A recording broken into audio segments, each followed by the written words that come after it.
trusting His promise to help us along the way. Trials will come, but He'll carry us through. There's nothing my Jesus, the Son of God, can do. With Jesus building bridges to life, yeah. Where we're breaking down the barriers, we'll do it with our Savior in mind, becoming believers in Christ, yeah. At Arlington Road, we're picking up the pieces, oh yeah. At Arlington Road, not our way, but God's way. I wanna be a Christian in my heart, oh Lord. Well, good evening and welcome to the Arlington Road Church of Christ Wednesday night Bible study. This is the last Bible study of 2022 for the Arlington Road Church of Christ. It's been a great year and we thank God for blessing us in a mighty way. We're going to talk about Jephthah's vow on tonight. And probably the vow that Jephthah made is what he is most remembered about. It might be an infamous vow. We want to talk about that vow. We also want to talk about human sacrifice. And we want to talk about some tension that I find in the text when we talk about human sacrifice. And then we want to find out what's the learning point. What's the primary thing that we can learn from Jephthah's vow and his daughter, and we want to talk about that. If you remember where we left off last week in Judges chapter 11, Jephthah has agreed to become the leader of Israel. He has agreed to come to their rescue. And Jephthah took a diplomatic approach. He sent messengers to talk to the king of the Ammonites. And really he wanted to find out what's the problem. just what's the problem? Tell me what's the problem. Can we work this thing out? And I think it's always good to try to work things out. Jephthah took a peaceable approach. And when you take a peaceable approach, everybody involved needs to be on board for peace. That's sometimes difficult to get everybody on the same page, especially when we talk about having peace. And Jephthah sent messengers. What is the problem? Well, what we're going to find is part of the problem is that the perception of history is not the same. The Ammonite king has a perception of history that is different from the perception that Jephthah has. And I even see that existing today in congregational life and then across our brotherhood. Perception is not always the same. The Ammonite king perception of history is that Israel took their land. But Jephthah's perspective, which happens to be God's perspective, and that's what we're always trying to get at, and it's difficult because when you're trying to come together for peace sake, when you're trying to figure out what is right, usually, well, I shouldn't say usually, there are times when everybody involved feels that their perspective is God's perspective. But in this case, there is just really one perspective that is God's perspective. So the king of the Ammonites said that y'all took the land. We're talking about when Moses led the children of Israel out of Egypt. and they're going through the wilderness. Now, it's important to realize that God said that they were going to the promised land. So the right perspective is God's perspective. And God took them this way. They're going to get there. Now, they can get there the easy way, or they can get there the hard way. But they're going to get there. That's the case. And the king felt that they took the land. Now, what I've been trying to share with the members at Arlington Road and with those that I talk to is it's good to know our biblical history. It's good to know biblical history. And one of the things that we find is that JEPTHA knew history. Moses had been long dead. Joshua had been long dead. But the story of the wilderness journey had been repeated and passed down. And that's a good thing about Bible study. If we just tell the story and then repeat the story, we don't have to make up anything. Just repeat the story the way that it was told. That's one way to get us on the same page, if we just repeat the story. Now that's hard to do sometimes. It is hard to get everybody on the same page, but that's what we're trying to do. What we're trying to do is get everybody on the same page. Wouldn't that be wonderful if everybody could get on the same page? And what happens here is JEPTHA's version, which is God's version, and that's the version we always want, is that we didn't take the land. We asked for permission. We asked for permission to go this way, and because of whatever insecurity that existed at that time, the Ammonites did not give permission, but they started war with the children of Israel. Well, what would you do if you are attacked? Israel protected themselves. And because God was on their side, and that's the important thing, God was on their side, God gave them the victory. Now, when we, so now what we find when we get to Judges chapter 11, I want to show you in just a moment a map of the where JEPTHA and his army fought. Now my sound is probably going to go out when I show you this, but I do want you to see this map, and it's going to show you the area where they fought. When you look at this map, when you see this map, you're going to find JEPTHA's campaign. You're going to find where he defeated the Ammonites. Then you're going to find where he defeated the Ephraimites.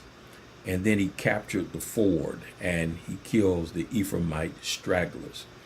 You're going to find an area where he goes from Gilead, he goes from Ammon, he goes into Ephraim. Doesn't really go down to Moab, but there's an Ammonite raid. He's going to kill at least 42,000 Ephraimites, and he's going to be successful. He's going to be successful. But JEPTHA made a vow, and let me show you this. Let me show you this map first for those who are watching.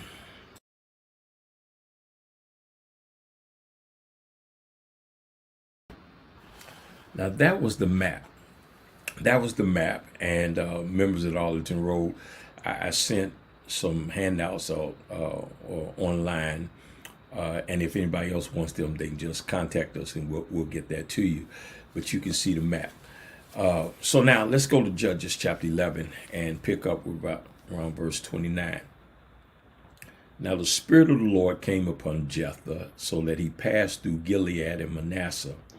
Then he passed through Mizpah of Gilead, and from Mizpah of Gilead he went on to the sons of Ammon.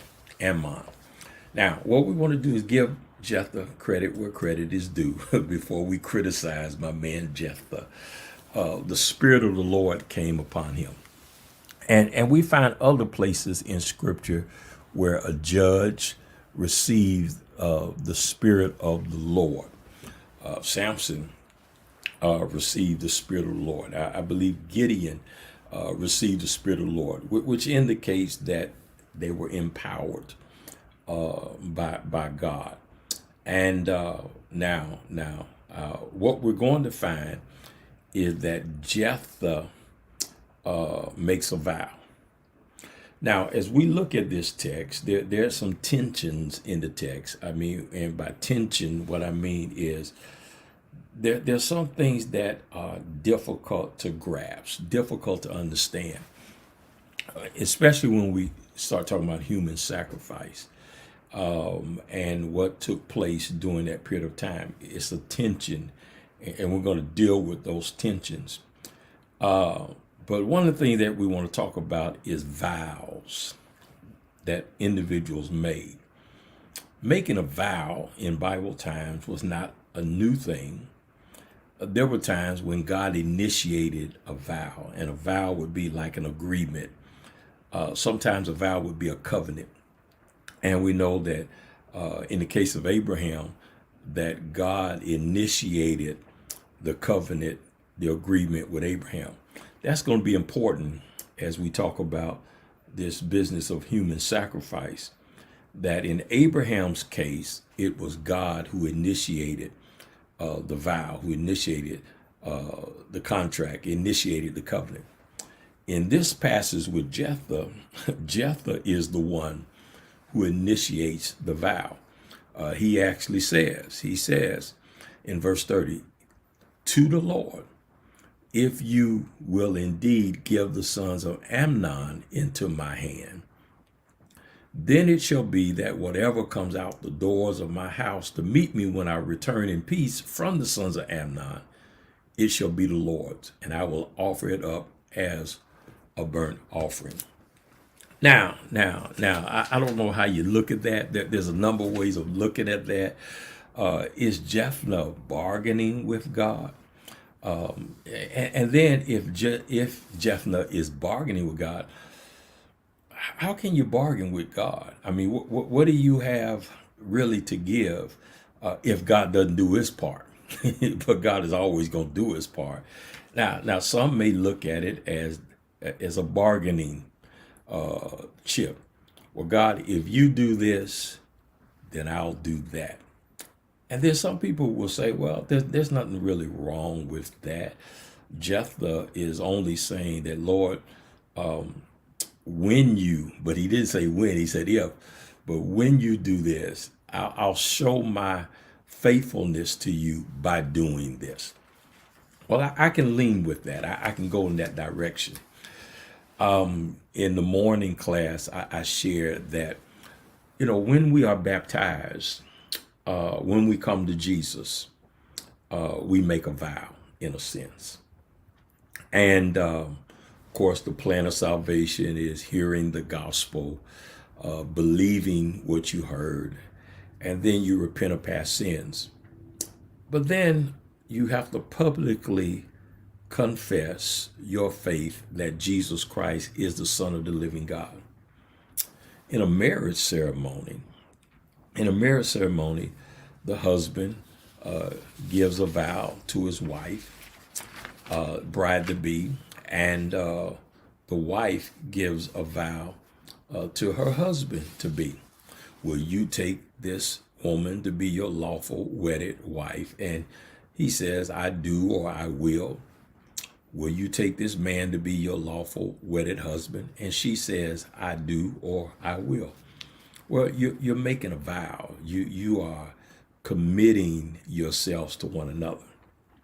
I really wish that individuals, members of the church, my brothers and sisters, understood the vow that they make when they become a Christian. You're making a vow that you're going to serve God. And that vow is demonstrated by your service to him through your local church. Let me just drop this before I get to the vow of Jephthah, before we talk about human sacrifice. We're in the age of live streaming. We're using the social media platform, and there's nothing wrong with that.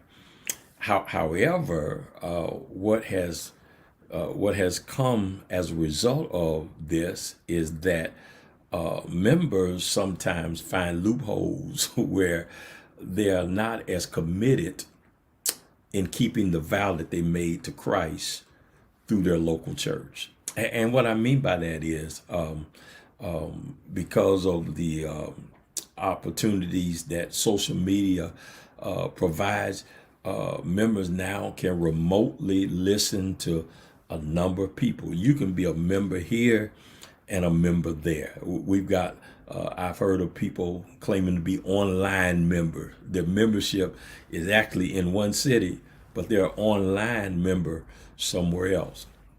I understand where you can take advantage and listen, on Sunday afternoons after my worship service, after I've got through preaching. I check out a lot of people. I want to see what's been said, but that's after. I do not replace that opportunity with my commitment to the local church. But we're living in that age. I remember when I was in Memphis. Well, before I left Hopewell and went to Memphis, one of my ministry goals was I wanted to be part of a national TV movement, and God blessed us to do that. We were on the Black Family Channel. Then we moved to the Word Network, and the Word Network we were able to reach at least 70 million people. And every week somebody would request a tape of the DVD. We offered free CDs of the service. And there's no telling how many people watched it. But we were not in competition with another local congregation. We came on Sunday afternoons. I think then we moved to Saturday mornings. And, I guess, I got accustomed to that. I could be flying from one place to another. Somebody said, I know you. I've seen you on TV.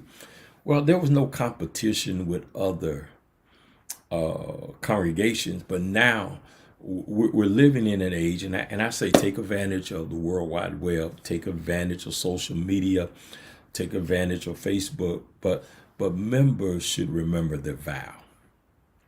Members should remember that when you obeyed the gospel, when you became a member of the Lord's church, you were making a vow. And that vow is demonstrated through your service, your commitment to your local church. Well, vows were important in Bible times. There's never been a time when a vow was not important. So JEPTHA makes a vow. And some say that this vow was rash. Some say that JEPTHA did not give much attention to the vow. And that's said because of the way everything played out. Here are two schools of thoughts concerning the vow that JEPTHA made. One believes, and here's the vow, Lord, if you give me victory or give me the sons of Ammon in my hand, then whatever comes out of my house, when I return, it shall be the Lord's, and I will offer it up as a burnt offering. Well, here's one school of thought. One school of thought is that JEPTHA believes that JEPTHA actually put his daughter to death by sacrifice, while the other school of thought believes that his vow only involved consecrating her to perpetual virginity. And some say that she ended up as an attendant at the tabernacle at Shiloh. All right. Older Jewish commentaries favored the former view, that he put his daughter to death. Now, that creates what I call tension in the text. Tension in the text. Tension in the text. And here's the tension, my brothers and sisters. Y'all come a little close now. Y'all come a little close. We gonna talk about this. Y'all come a little close. Human sacrifice was a pagan ritual. It was not something that the children of Israel were commanded to do. Matter of fact, when it comes to child sacrifice is unconditionally condemned in Scripture. There were laws forbidding child sacrifice. Leviticus 18:21. The god Moloch of the Ammonites, and then Exodus 22:29. And then we can find some instances of child sacrifice. 2 Kings 3:27, 2 Kings 16:3, 2 Kings chapter 17 and verse 17. And then in 2 Kings 23:10, when Josiah was going through the reforms, there was a desecration taking place where child sacrifices were offered. So there's many arguments against child sacrifice. Child sacrifice is the idolatrous practice of the nations. So here's where I say is a tension in the text. Did Jephthah have in mind when he made the vow of offering a human? And I do not think he did. If Jephthah had in mind of offering a human sacrifice, then the question is, why would God accept it? Why would God accept something in this case? Now, I know somebody might say, well, Bro Crusoe, you mentioned Abraham.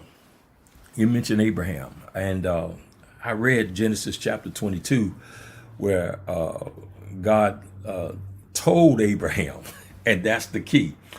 God told Abraham to take his son Isaac up to Mount Moriah and offer him as a sacrifice. Well, see, are y'all listening? What happened there? God told Abraham. Now we know that God told Abraham to test his faith, and God did not allow Abraham to kill his son. So one of the differences that I see is that in Genesis 22, God tested Abraham, but then in Judges 11, it is Jephthah's idea to offer a sacrifice. Now, offering sacrifices is nothing new. People of old would offer a sacrifice to God. They would pay homage to God. They would honor God by offering a sacrifice. That's nothing new. And the sacrifice might be a lamb. It might be a goat. It would be an animal sacrifice. Now, I'm going to give my man Jephthah more credit. Perhaps in Jephthah's mind, I said perhaps in Jephthah's mind, he is thinking about what comes out of his house from the animal stall. Now, keep in mind, in Bible times, that homes had were perhaps 2 or 3 stories. On the bottom story is where the animals were kept. We talked about that last Sunday, which is about the birth of Jesus, when Mary and Joseph, there was no room in the inn, and then Jesus was born in a barn, in a stable, and then placed in a manger. And in Bible times, on that first floor is where the animals were lodged. Can you imagine being in there with the pigs, being in there when Jesus was born, being in there where the pigs, the goats, the horses, the cows, the roosters, the chickens, but that's the way it was. So perhaps in Jephthah's mind, Jephthah is thinking that the first animal that comes out of his house. But what I do want to say is, let's play around. Let's look at this text. If Jephthah had in mind of a human sacrifice, where did he get that idea from? It's a pagan thought. Now here's a learning point. Here's a takeaway. God's people have always been around others, but God's people do not have to practice what others are practicing. We can be around them, among them, but not like them. I wish somebody would say amen. I asked a question a few days ago about fellowship and Christian fellowship. And I want to suggest that all fellowship is not Christian fellowship. Now, Christians should fellowship. Don't get me wrong. I love Christian fellowship. But the key word is Christian fellowship. And we have to really embrace being the people who belong to God. We have to embrace being the people who can be around others, but not like others, and having enough God in us to attract others to us. Human sacrifice is a pagan practice. It's a practice of idolatry. So if Jephthah had in mind of offering a human, he did not get it from God. Are y'all with me? He did not get it from God. He had to get it from the pagans. So let's deal with that. Then what we're going to find, and I'll save that the second view until I read more of the text. But Jephthah's vow is, if you will give the Ammonites in my hand, then whatever comes out from the doors of my house to meet me when I return in peace shall be the Lord's, and I will offer it up as a burnt offering. I think we have to be careful, and this is what most are saying about Jephthah. We got to be careful when we make a vow. Our word is our bond. You're going to find his daughter saying that in a sense. We got to be real careful. I've heard people say in the past that, when I retire, and thank God if you're able to retire, I'm going to do more for the Lord. When I get this done, I'm going to do more for the Lord. That sounds good. That sounds real good. I've heard it, and people perhaps mean well when they make that statement. When I retire, I'm going to give more time to the Lord. I have found, though, that in more cases, individuals who are committed are already giving time to the Lord. Now, I'm not suggesting that a person cannot do that when they retire, give more time to the Lord. I'm not suggesting that. But what happens in retirement, when we get to retirement, we do find other things to fill up our time. Either we get another job, it may be a part-time job, or we need the money or whatever. Well, if you're able to give more to the Lord, look, we need all the help we can get. But committed folk are usually committed, and they don't have to become more committed. And we have to we want to give some thought to what we say. That's really what the point now. We want to give some thought to what we say. I want to go back to a point that I made earlier. When you become a member of the Lord's church, you are making a commitment. You don't give up on that vow. You don't stop being faithful. You don't let anything get between you and the vow. I heard people say, well, I'm committed to the Lord. I just don't like church. I'm committed to the Lord. I just don't like church. No. Your commitment to the Lord involves church. You don't stop coming to church. You don't get petty with members in the church. No, because of the vow that you made. That vow you made was to the Lord. It was to the Lord, and He's going to keep His part. So you need to keep your part. Now what happens is members can, I mentioned earlier, the availability of social media. If you want to hear this preacher one Sunday or one Wednesday, you can just switch them on. Church leaders and preachers and teachers, we don't have that luxury.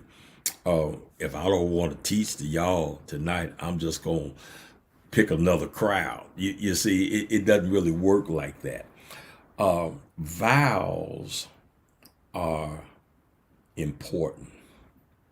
Vows should be made carefully.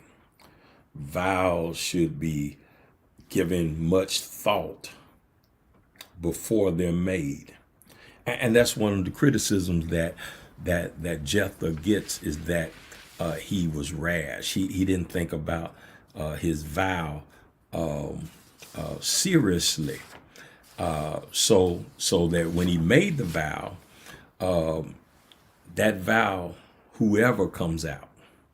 Well, let me go back and say a little bit more about human sacrifices. Human sacrifice is the ritual slaying of one or more humans to please a god, small g. Human sacrifice was widely practiced by many cultures in antiquity.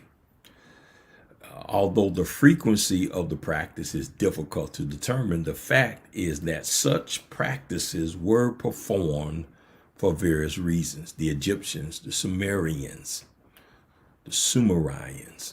before 2000 BC, killed servants and possibly family members to bury them with deceased kings, to allow those who had served or been near the official in life to accompany him to the realm of the dead.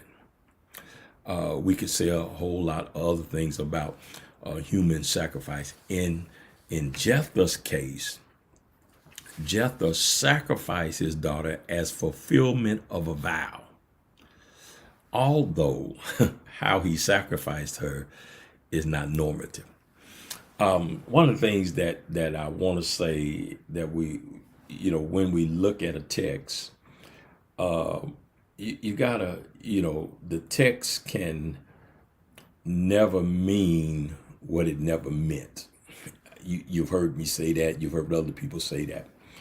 But when you look at a text, you have to look at what the text says, but you also have to look at what the text means.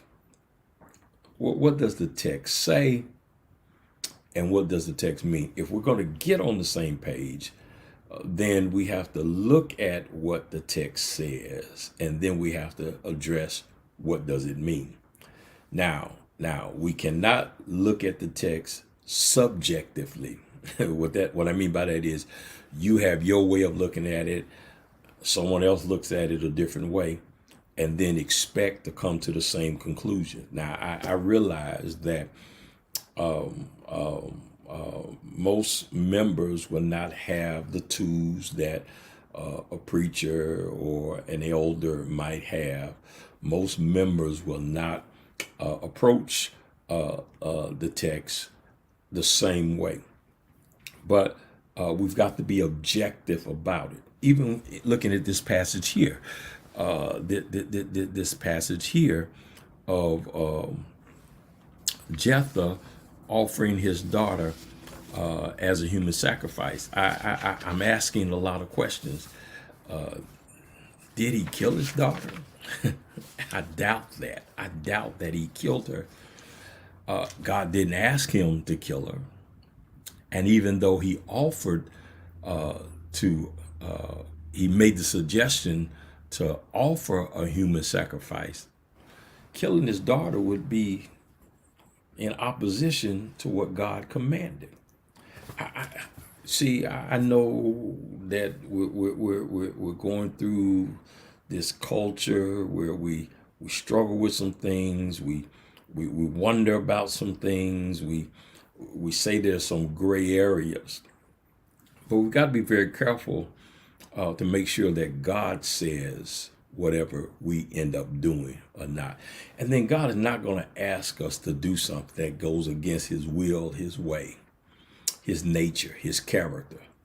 So human sacrifice, the killing of a human being to appease or honor God, is not what God is requiring here in Judges 11. So what is he requiring? Well, let's read on. Let's drop down. Well, the Bible says when Jephthah crossed over to fight against the sons of Ammon, the Lord gave them to his hands. And there were 20 cities. Oh, my man is successful. My man is victorious in 20 cities. Now, he didn't get all of the cities, but he got enough of the cities to bring peace, to bring some rest to the land. The sons of Ammon are subdued before the sons of Israel.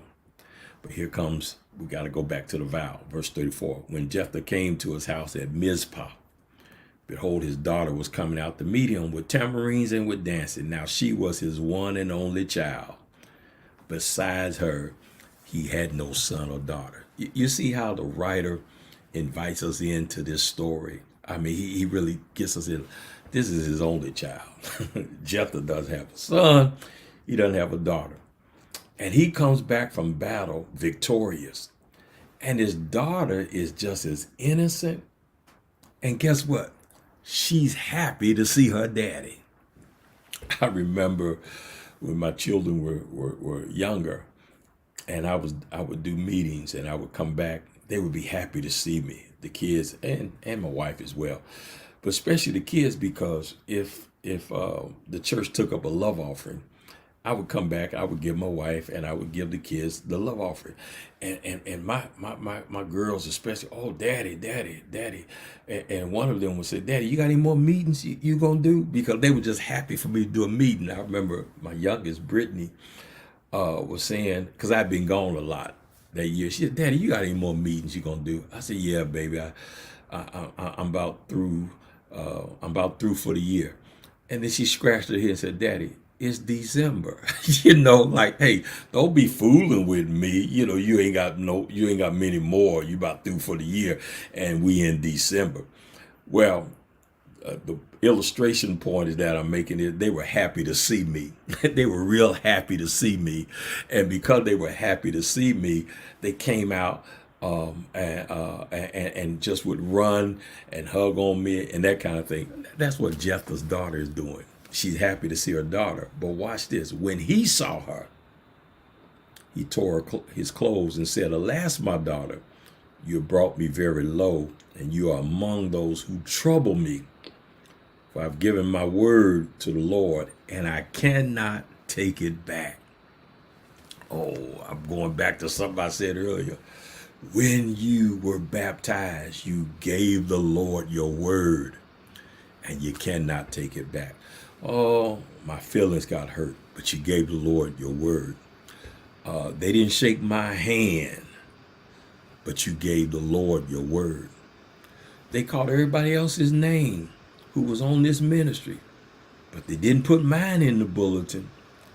But you gave the Lord your word, and you cannot take it back. Well, I heard something from the pulpit, and it sounded like they talking about me. But you gave your word, and you cannot take it back. I'm going to say it again. You don't stop being faithful. You don't find another congregation, because people are the same everywhere. You can run, duck, and hide. But I guarantee you, when you run over there, folk got problems over there. When you duck over here, somebody got a problem there. When you hide, they going through something similar as well. No. Remember your vow. Remember the commitment you made to the Lord. Look at my man Jephthah. He's one of the heroes of faith now. He's in Hebrews 11:32, a man of faith. Watch what he said. I've given my word to the Lord, And I cannot take it back. What's the word? The first that comes out of my house, I'm going to offer as a sacrifice. Notice here's another point that we can give Jephthah. He taught his family well. Oh yeah, he taught his family well. Because verse 36, so she said to him, my father, you have given your word to the Lord. Do to me as you have said, since the Lord has avenged you of your enemies and the sons of Amnon. She said to him, let this thing be done for me. Let me alone for 2 months, that I may go to the mountains and weep because of my virginity, I and my companions. As I read this, I asked my cousin, okay, it tells us something about her. She's a virgin, but why does the writer include her virginity? Why is that important? Why are we told about her being a virgin? I think it's really important to this text. Then he said, go. So he sent her away for 2 months, and she left with her companions and wept on the mountains because of her virginity. One of the things I share with our teachers is when you're reading a narrative, a passage of scripture, and when an important word is repeated, it's there for a reason. So virginity. Here's a young girl who is a virgin. And Jephthah has made this vow. And this vow says whoever comes out of the house first, when I return, I'm going to offer that person as a sacrifice. It's his daughter, his only child. So she goes away for 2 months. And at the end of 2 months, she returned to her father, who did to her according to the vow which he made. And you got to keep reading the text, okay? Sometimes the questions you have is answered if you just keep reading the text. And she had no relations with a man, or she knew no man. She was not intimate with a man. She's a virgin. Thus it became a custom in Israel that the daughters of Israel went yearly to commemorate the daughter of Jephthah the Gileadite 4 days in the year. All right. So, Bro Crusoe, where do you land? Where do you land on this story of Jephthah? Well, let me kind of summarize and then tell you where I think how he offered her as a sacrifice. What must be understood at the outset is that Jephthah's vow could have been a foolish vow. First, it was not required by God. Second, it was in the nature of bargaining with him. Win my battle, Lord, and I'll do this. And then third, it was presumptuous in that it promised the consecration of anything or anyone without explicit regard to the specific rights, privileges, and circumstances of those who could be affected by it. That's why I've said all through this study tonight is that be careful when you make a vow. Give it some thought. Don't leave it open-ended. When a vow of this importance needs to be specific and carefully considered. All right, we know that. But here's the other school of thought that when it comes to Jephthah's daughter, is that she was restricted from marrying a man. She had to live the rest of her life as a virgin. She had to be consecrated exclusively for the service of the Lord. She didn't do anything wrong. She just happened to be a bystander of her daddy's vow. But I want to lean that way more than that he actually took his daughter's life. To me, that's a tension in the text. I mean, even though we know that animal sacrifice was a pattern, I shouldn't say a pattern, but animal sacrifice was practiced. But human sacrifice was not something that God required. Now, if God had said that, then yeah, go ahead and do it. But I just believe I'm leaning towards, and perhaps you have come to a different conclusion, or perhaps you have something else that gives us some more insight. But they're not honoring her death. So every year, for 4 days out of the year, they're going to honor this girl. And I believe it's her virginity. I believe it's her restriction from being with a man because of what her daddy has said. But I do think that we find that Jephthah is a man of faith. I do think that Jephthah's life teaches us to be careful with the commitments that we make. I do think that we learn that it's important to teach your family to value your commitment to the Lord.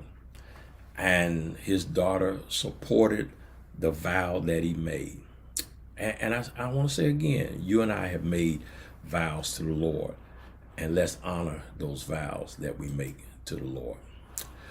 Looking forward to seeing the members of the Arlington Road Church this coming Sunday, the first Sunday of the year. We are not going to have our Bible study on this coming Sunday.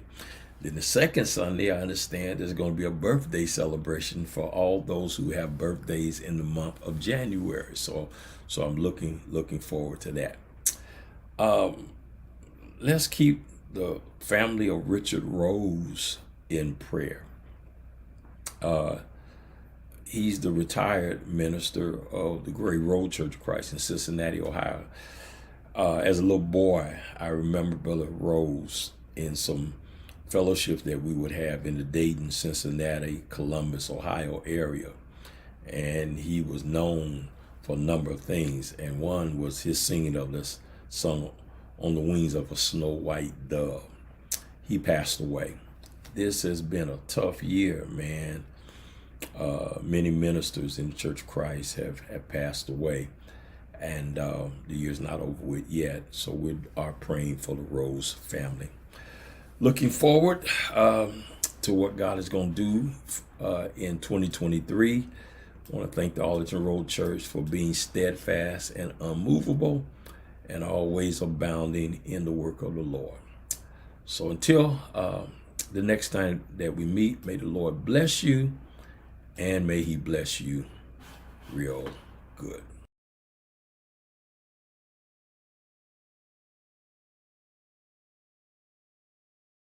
Cleansing blood, I'll go, yeah.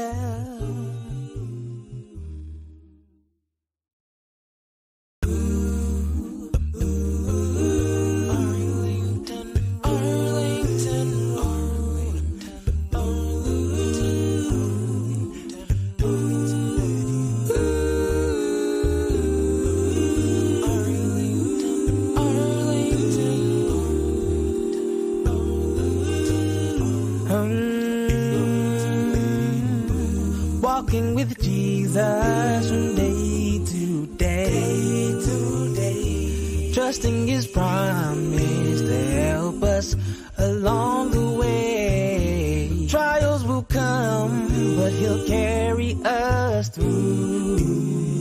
There's nothing my Jesus, the Son of God, can do.